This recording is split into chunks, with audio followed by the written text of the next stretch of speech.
The last night at the asylum name is Jake. I've always been someone who is consumed by curiosity, always chasing the unknown. That's why, that night, I was the first to jump at the idea of going to the abandoned asylum. My friends, Mike, Emily, Laura, and Chris hesitated at first, but they eventually gave in. The idea of uncovering the mysteries of this long-forgotten, decaying place excited all of us.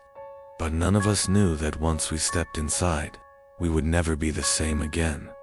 The asylum stood on the outskirts of town, buried deep within the forest. Its old, rusted iron gates creaked as they opened. As we stepped inside, the pungent smell of decay and mold filled our noses.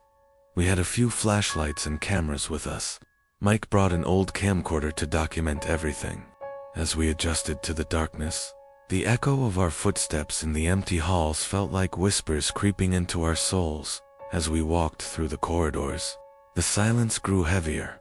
Wheelchairs were overturned, medical files scattered across the floor, and rusted hospital beds lined the walls.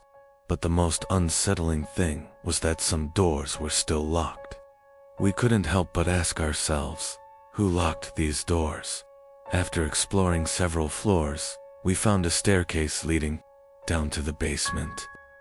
Laura and Chris insisted that we shouldn't go down there, but I was always the most curious one. Mike and Emily decided to follow me.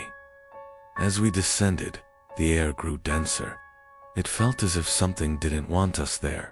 When we reached the basement, we noticed eerie messages scrawled on the walls. Most were illegible, but some were still clear. Do not enter the room. Do not wake him. Now it's escape. We stood in front of a door. We hesitated, exchanging nervous glances, but my hands trembled as I reached for the rusted handle and slowly turned it. The room was dark and damp, resembling an old cell. Chains littered the floor,